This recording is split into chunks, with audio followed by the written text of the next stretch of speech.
Yeah, just a quick review of the CanDo finger ladder. Basically, this isn't for your fingers. This is actually for your shoulder.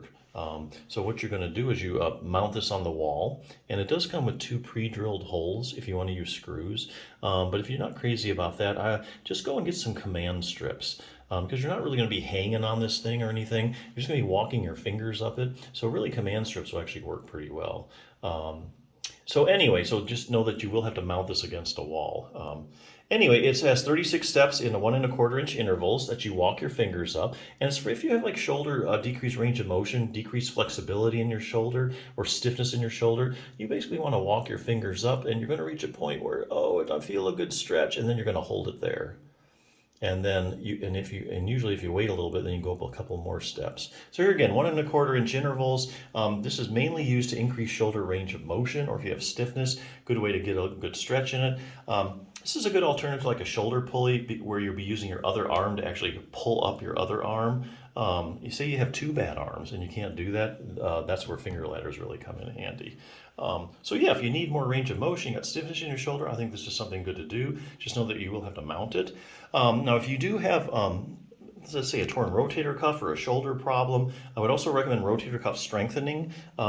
That's because your shoulder is a shallow ball and socket joint, and it depends heavily on the muscles to stabilize the shoulder joint. That's unlike the hip, that's a deep ball and socket joint.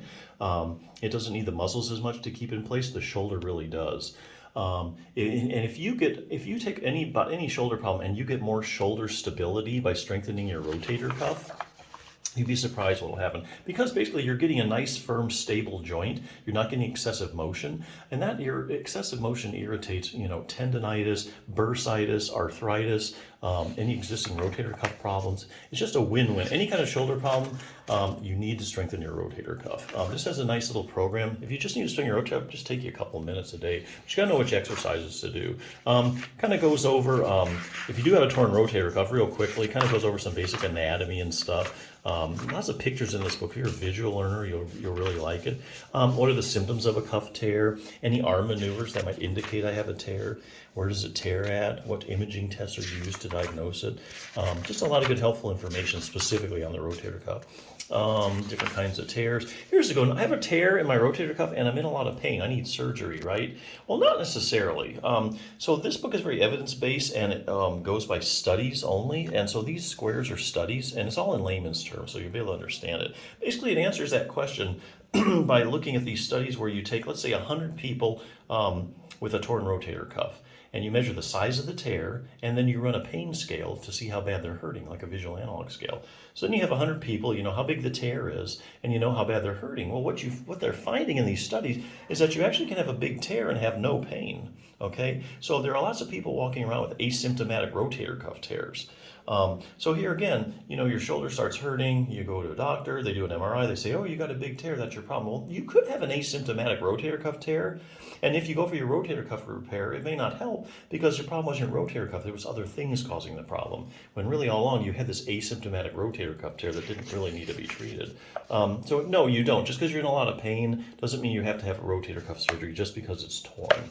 What will happen if I leave my rotator cuff tear alone? Here it looks at long-term follow-up studies. Say it'll take 100 people that have a torn rotator cuff, and it'll find the studies that have followed up with them like 5 or 10 years.